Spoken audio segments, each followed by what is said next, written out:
Hello. Our story begins inside of a Tusken Raider camp, engulfed in flames.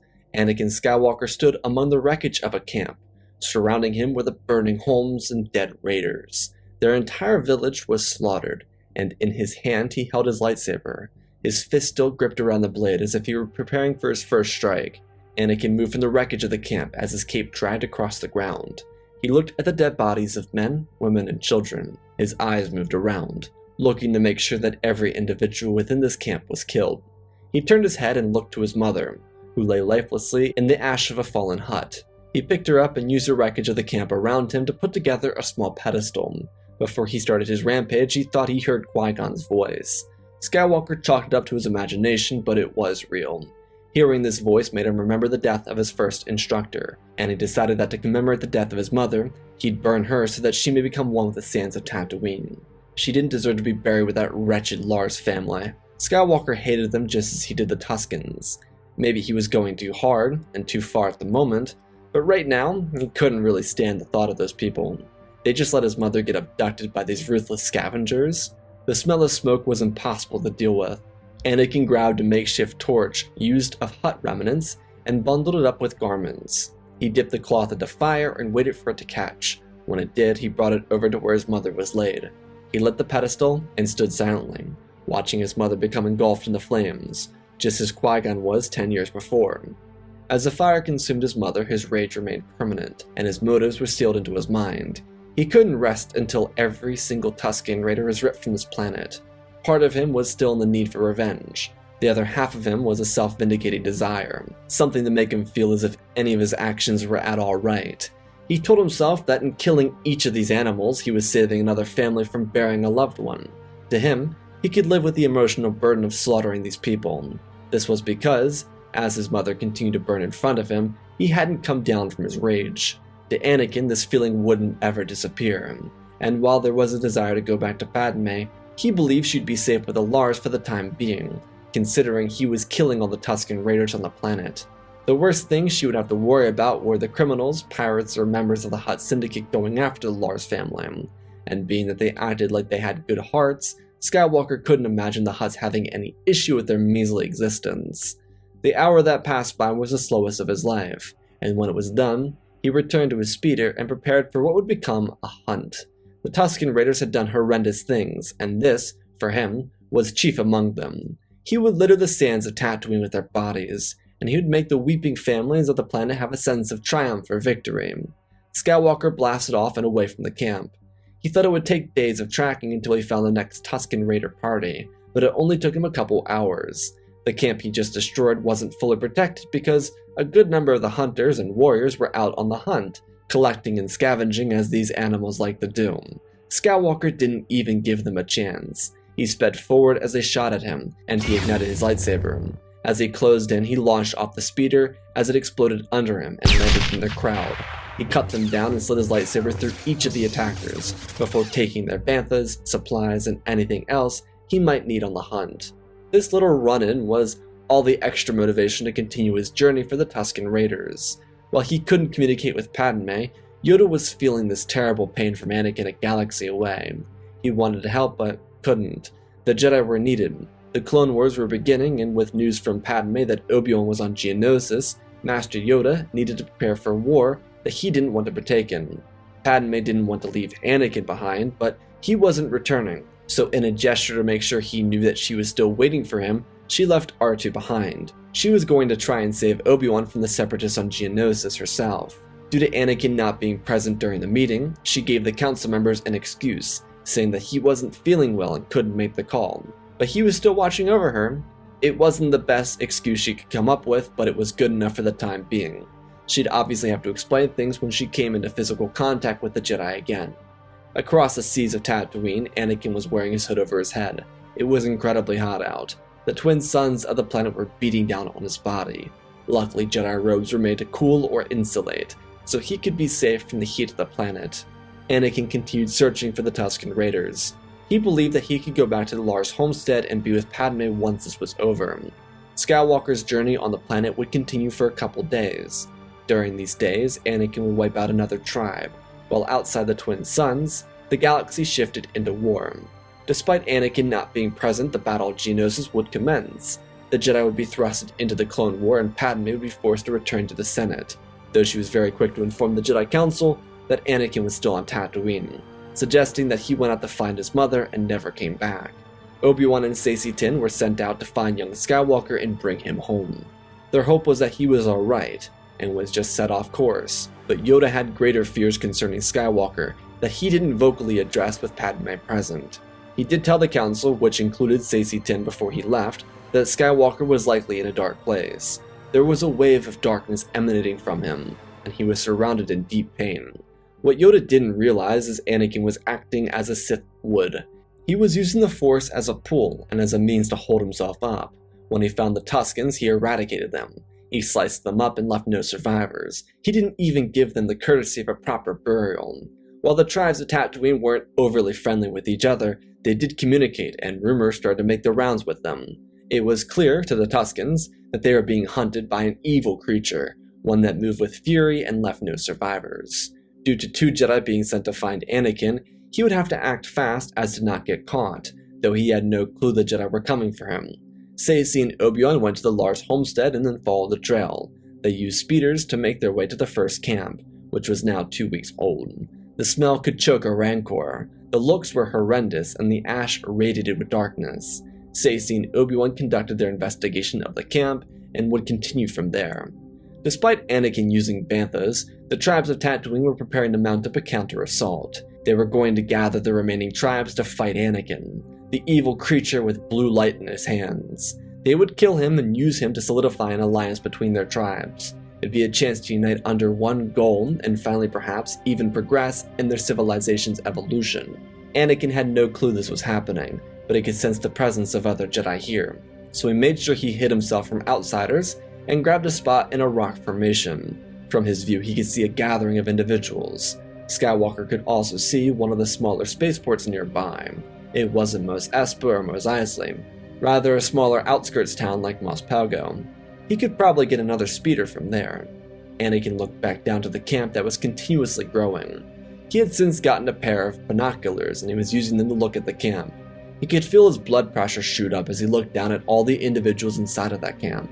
In the middle, surrounded by what appeared to be warriors from different clans, he could see a couple chieftains. Anakin smiled. Instead of having to hunt for them, they brought themselves together, though he couldn't just wait around. When the morning came, they'd all be alert.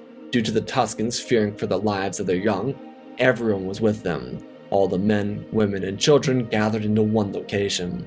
Skywalker used his viewfinder to scout out the entire camp. He could make quick work of this. He knew what to do.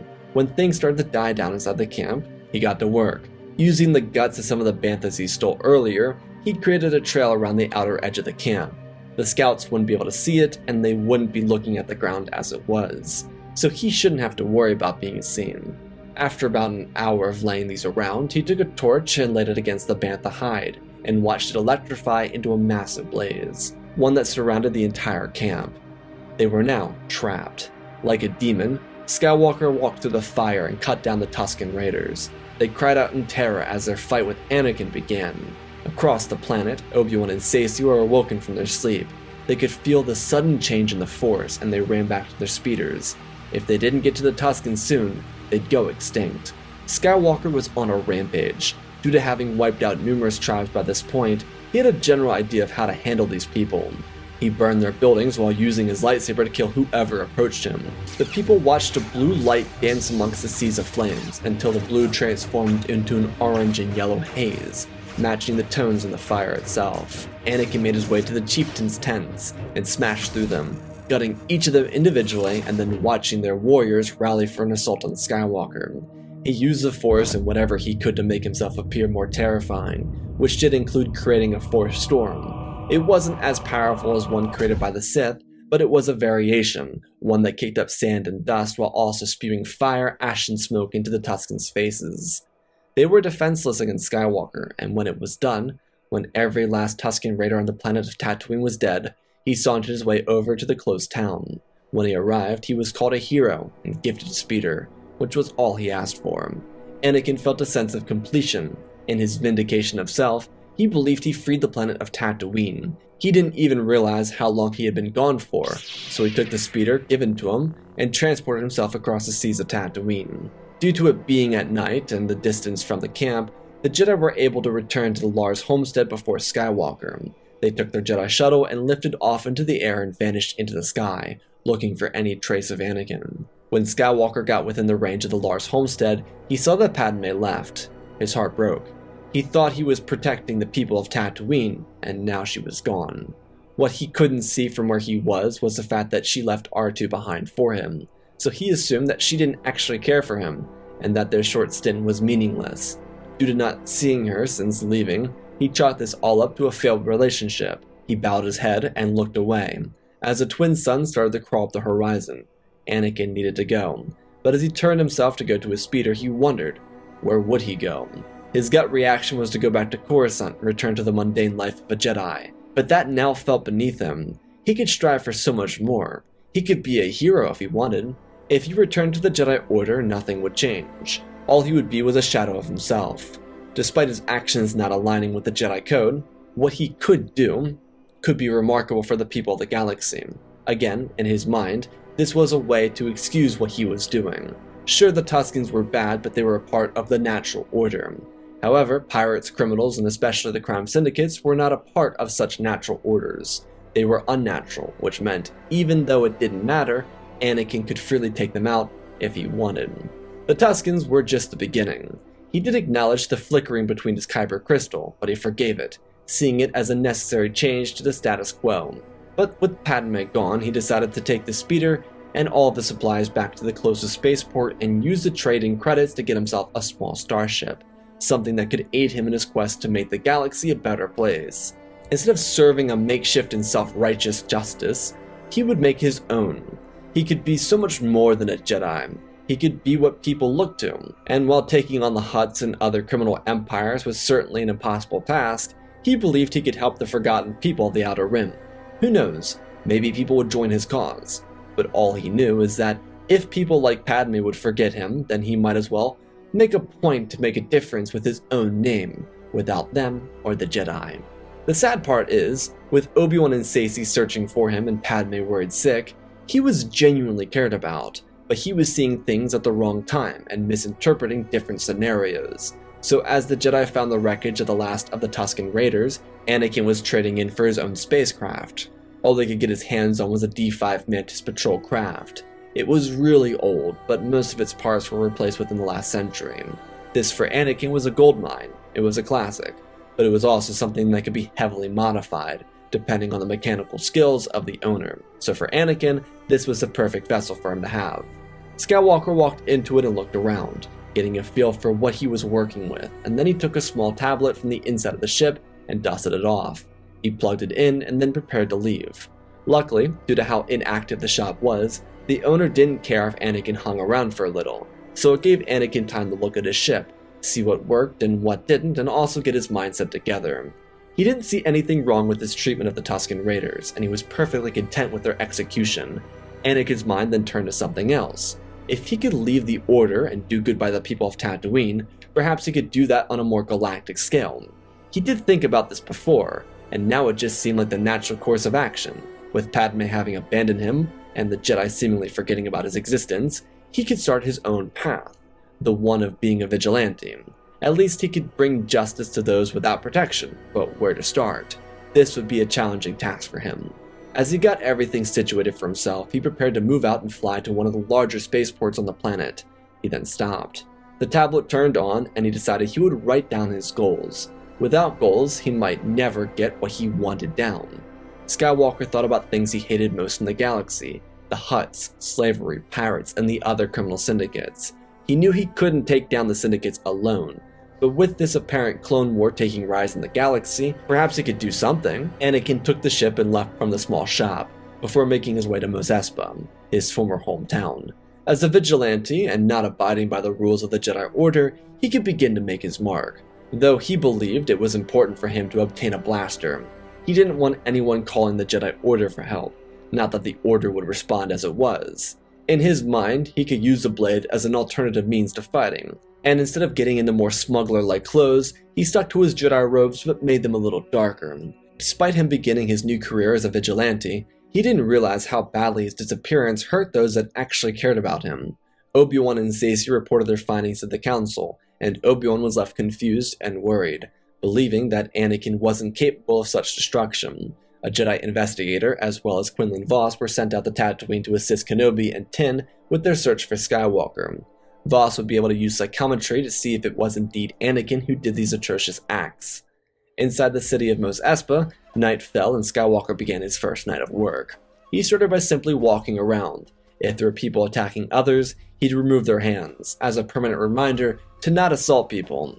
If there were robbers attacking a home, he'd kill them. And Anakin, during the day, made a mental note of every single slaver within the city, or at least the ones he saw. At night, they would be no more.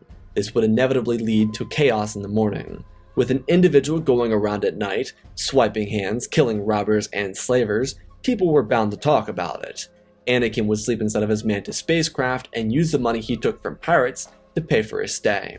To Skywalker, this would simply be a way of life. Despite the Jedi being in and around Tatooine and Mos Espa, they wouldn't ever find him. This was because, despite wanting to know where he was, they were trying to fight a war. Quinlan Vos confirmed the worst for the Jedi, especially Obi-Wan, that Anakin was indeed responsible for the massacre of the Tusken Raiders. Kenobi was permitted to stay and find his apprentice, but he found no luck. Due to not traveling with Qui-Gon when he was last here, he didn't know places to look. Not that Anakin would go to Shmi's home or Watto's shop, especially after Watto was killed in the night by some vigilante. For about 3 weeks, Kenobi would search the largest cities in the area. He would hear about this vigilante that was terrorizing slavers, but he wouldn't find him. Obi-Wan knew he was hot on the trail. This individual had to be Anakin. There was no one else in the galaxy with his skill and his specific targeting for these individuals. He knew what Anakin was trying to do, and he feared what it might cause. Not that it would upset the natural order or anything, but the fact that the crime syndicates would come down even harder on their subjects. The Hutts were not to be trifled with, and Anakin was doing just that. Before Obi-Wan could close in on his former apprentice, he was requested back to Coruscant. The Order needed him for action, and he couldn't be out on Tatooine for much longer. Obi-Wan had already opted to take control of a large army before anyone knew of Anakin's actions. He couldn't really pull out of it either. The responsibility was his, and the army had been waiting for their general. They conducted normal troop movements, but they did it on Coruscant, so Kenobi, days before finally coming anywhere near Anakin's position, was whisked away. During this time, Skywalker felt the presence of someone close to him, but he was shutting them out, both emotionally and through the Force. Skywalker believed that he was imagining things, because everyone he cared about abandoned him on Tatooine. What made matters worse is despite Obi-Wan searching the cities, Padme took a momentary leave of absence to return to the Lars homestead to see if Anakin had returned. When she got there, and learned he hadn't, she felt her heart break more. She knew he was alive, but where? That was unknown. She left a communication device behind so that they, or Anakin, could contact her whenever he showed up if he did. But she had a galaxy to serve, and like Obi-Wan, they couldn't be playing this game of hide-and-go-seek with someone that didn't want to be found. When Anakin wasn't hunting down slavers or cutting people's hands off, he was working on his ship. The Mantis was his pride and joy. When he first started, he didn't have any credits, but in an effort to be more productive as a vigilante, he stole from the criminals. What he didn't spend on his ship, he donated to locals. Anakin didn't really have a name for himself or make one for himself. He just drifted about as a shadow, keeping his work a secret and spending his time as a solo individual. He'd make acquaintances in bars or eateries, but nothing more. His game was to spend his time alone and really understand who he wanted to be. Without anyone from his old life caring about him, he believed that the best way to approach this was to do what brought him happiness, and find himself. Working on his vessel was great, and the owner of the landing pad gave him a discount for staying so long, as well as extra tools and parts if he needed them. This was the majority of Anakin's first few months after the Tusken incident. He would wake up in the later parts of the day, get some food, come back, upgrade his ship, fill out his tablet with his thoughts and feelings in the day, return to working on the ship, take a nap, wait till sunset, and then go to work. Though the Hutts were getting really tired of this vigilante, and Jabba requested bounty hunters, pirates, gangs, and anyone else who was interested to make a quick buck to find this vigilante and bring them to him. The issue is, they couldn't. Anakin was simply a shadow. His dark robes made him impossible to spot at night. He moved like a blur, and those who lost their limbs to him didn't want to speak out in fear that he might take their lives next. Naturally, the Hutts would not be intimidated, and once their gangs, pirates, and bounty hunters started disappearing, they acted. Jabba brought in a small military force from Nal Hutta, one meant to keep the Tatooine cities under control. But this only sparked the flames of revolution. Without slaveholders to keep their slaves in check, and gangs falling out of favor, there was no one to keep the order. Sure, a Hutt army was spooky, but it was nowhere near as scary as the clones or droids. These were people, like them, trying to have some sort of control or jurisdiction over their neighborhoods. Whether it be in city neighbors or system neighbors, they were all Outer Rim people trying to control other Outer Rim people. Anakin didn't even mean for this to happen, but all the building that had been started since the fall of the Nile reached a breaking point, and then it burst. The issue is, Anakin wasn't trying to be a leader. He was trying to do the right thing, and now he was met with a conflicting issue. If he stayed a Jedi, he'd be serving on the front lines with clones and Obi Wan. He'd be a leader in some degree, but right here and right now, he didn't feel like he was up to the challenge. Not in the means that he looked down on himself, but the fact that he was doing all of this as a fight against the Hutts and the establishment of the Outer Rim. He did this because he wanted to do the right thing. Perhaps the idea was to inspire others to rise up, but it left him with fear. What should he do? No one knew him by name, just by reputation, and he decided that to keep his anonymity, he would remain a silent guardian. Though to give these new rebels a fighting chance, he'd cripple not just the criminal syndicate, but the fighters on Tatooine. In a discreet mission, he'd sneak into the palace of Jabba, cut down every guard, bounty hunter, and pirate. As he made his way through the palace, he freed everyone he could, and then propped up a hologram so everyone could watch. Using a router inside of a ship, he transmitted the hologram to his ship and then through the circuitry of the landing pad out to the rest of the city, and from there, the other cities and towns on Tatooine. It was a work of genius, and had he been trying to lead, he wouldn't have ever been able to do it. Regardless, everyone on Tatooine watched the mighty Jabba the Hutt beg for his life before Bib Fortuna was slashed down by his side. It was pathetic. The people groveled at the base of the Hutts their entire lives, just to watch the most powerful and mighty of their kind beg for life like a putrid disease. Anakin dragged it out for as long as he could before the pleading gave him secondhand embarrassment, and then he killed the Hutt. Jabba's thugs came to save him, but by the time they arrived, all the servants and prisoners inside the palace were ready to fight, and Skywalker vanished under the moonlit sky of a system freed from the oppression of the Hut Syndicate. Anakin may have not killed Jabba's son, but that little slimeball would mean a fate only right for someone destined to take over Jabba's evil throne. The Hutts would have the desire to strike at Tatooine, but with the Republic and CIS looking to take control over Jabba's hyperspace lanes, they no longer wanted any business of coming back to the Twin Suns. They'd wait out the Clone Wars and come back with a vengeance. Despite the people rising up on Tatooine, it would be a very isolated incident. Skywalker would bounce from the planet to continue his vigilante work, but it would never inspire the people to revolt. Anakin would spend the next several months of his life bouncing around from system to system. Unlike with Tatooine, he wouldn't stay present for long. Instead, he'd fly in, stay for a couple nights, cause chaos in the local scene with thugs and so forth, before flying out. He even flew into a local scene and won a pod race against a racer who had an underground trafficking ring. He made sure to sabotage the racer's pod before bodying the rest of the competition. The credits he earned from the racer were perfect, plus he could sell the racer he had to buy and toy around with it before entering the race. It was a little fun time for him on that system, but he yearned to continue doing the right thing for the people of the galaxy. And while Anakin may have been far from the action of the Clone Wars, he kept tabs on those he once considered his friends. He saw that Padme was still thriving as a politician in the Senate. Palpatine had more emergency powers, and Obi-Wan was a hero, with the replacement. Anakin couldn't believe it. Kenobi moved on and acted like he didn't even exist. What a terrible thing to do.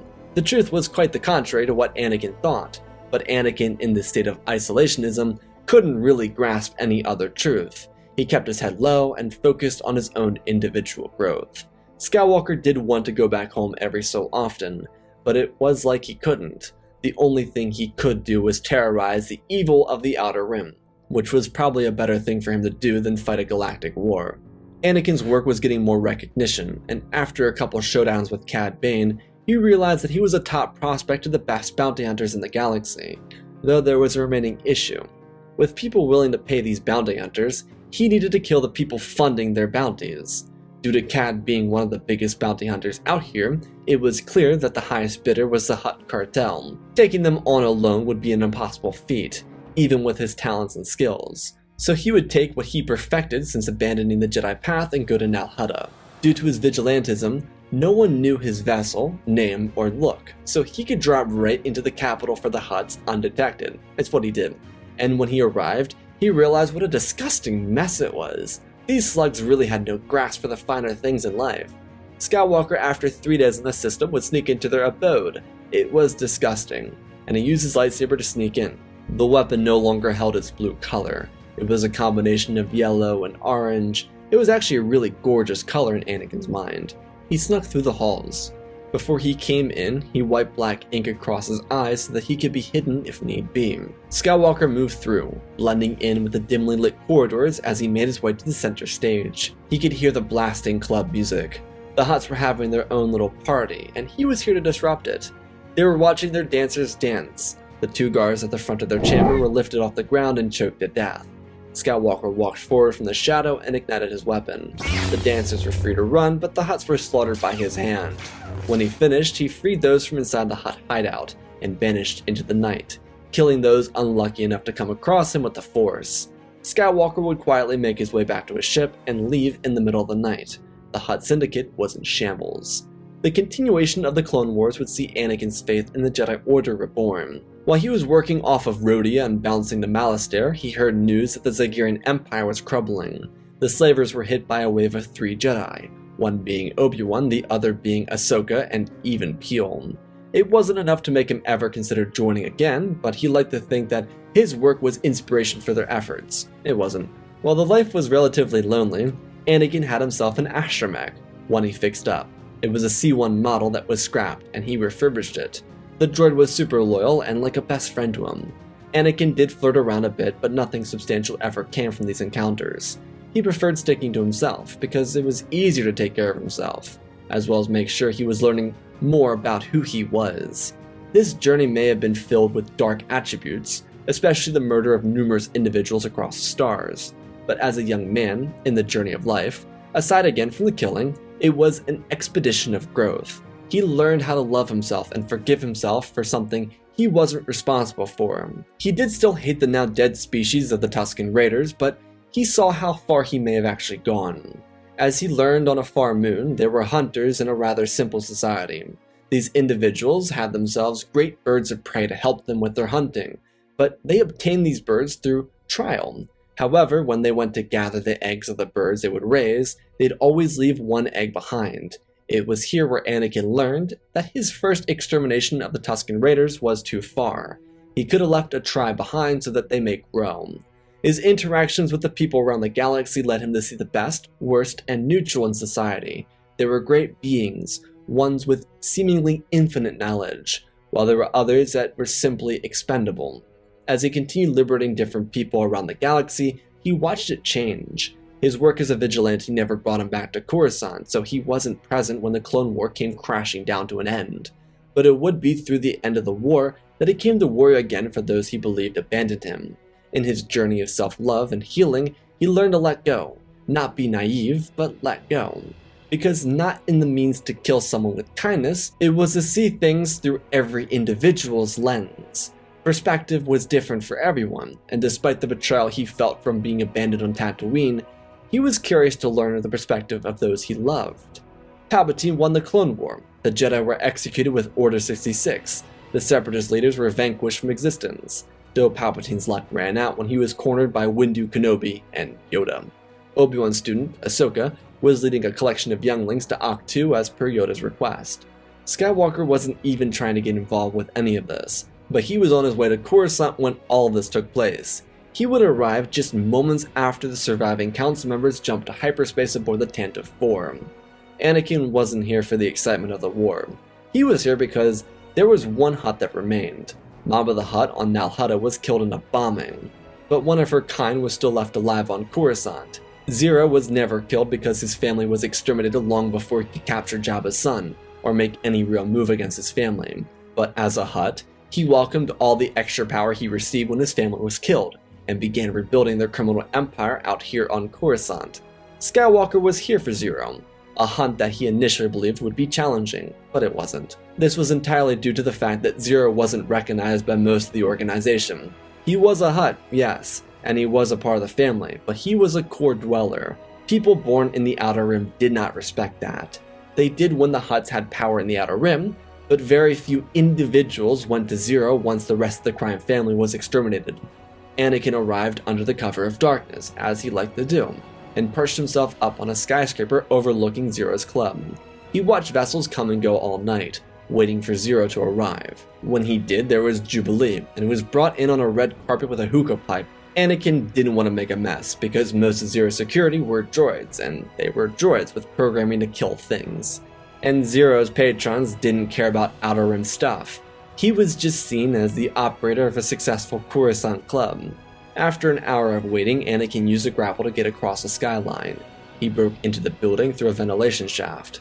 Skywalker kept his eyes peeled for Zero until he found him, and without even the slightest trouble, Anakin ignited his blade, slipped down through the ceiling, cutting Zero's robotic guards down before driving his blade forward into the hut before scurrying away. Instead of leaving the planet, he thought about Padme and how he might run into her, though there was no natural way for him to go to the Senate building, especially with the temple on fire for some reason. Why was that on fire? But when he was flying through the city, he saw Naboo's starcraft on a landing platform, and so he landed at the ship. What he found was Padme, who was getting a bundle of younglings off the planet inside of Jar Jar's ship. When Anakin landed, the Naboo guards approached him, but Padme told them to let him through. He asked her how she was doing, and she thought that was an interesting way to start a conversation. As they started talking and Jar Jar's ship blasted off towards Ahsoka, Anakin learned the truth, a truth he never would have suspected. She told him about all the times she went back for him, and all the times she called the Lars asking if he had shown up. She told him that she worried if he had died or not. Then she spoke on behalf of Obi Wan, telling Anakin that Kenobi was worried sick about him. The two of them would have an embrace and pick up right where they left off. Yeah, obviously there was a lot of catching up, but when did these two not rush into things? It would honestly be the perfect time for the two of them to meet each other again. Anakin and Padme were both the best versions of themselves at this moment, but Padme had a democracy to fix and a lot of questions about the vigilante thing, though once it was explained she actually thought it was an okay thing. She wasn't on board with everything, but she was semi-supportive of the fact that Anakin was doing something positive for the people of the galaxy. If he could do that on Coruscant, perhaps local legislation could get some work done in the lower levels. Skywalker never cared about the political side of things, but he would be supportive of Padme as she got back to work. Their dating life could be and would be public. Skywalker was distinguished as a librarian during the day, which he did for the sake of the ruse, but at night he was Justice, who made people swear to him. Anakin would have a chance to make amends with the Jedi and apologize to Obi Wan for having missed him and caused him so much pain, but Obi Wan didn't want an apology. Anakin was safe, he was happy, and he was fulfilled. That's all Obi Wan could ask for. Anakin also got the chance to meet Ahsoka, which was pretty pleasant actually. The Order began rebuilding on their original homeworld, and the Republic found stability in the aftermath of Palpatine's death, the end of the Clone War, and Order 66. It was a challenging time, but for Anakin, his main concern now, and would be for the following years, chasing down the rats of the underground and freeing those who were controlled by greedy manipulation. After a decade of work in the Undercity, Anakin at 33 and Padme at 35 would have their first kid, and he'd be named after Qui-Gon Jinn, someone who both parents deeply cared about. The Republic was standing strong, and the lower levels of Coruscant were cleaning themselves up. With a number of impersonators trying to be like Anakin, aiding the relief in the Undercity, there were more people doing right by the people of Coruscant. It would be after 13 years of vigilante work that Anakin would put down the blade, but he would continue to do other things. His work as a librarian during the day actually caught his interest, and he began learning. So much so that he decided that teaching would be the path for him. Anakin's career, alongside that, as his time as a father, would be that of the cool teacher, the one with infinite stories, wondrous teaching, and a past full of mystery, one that none of his future students would ever know the full extent of.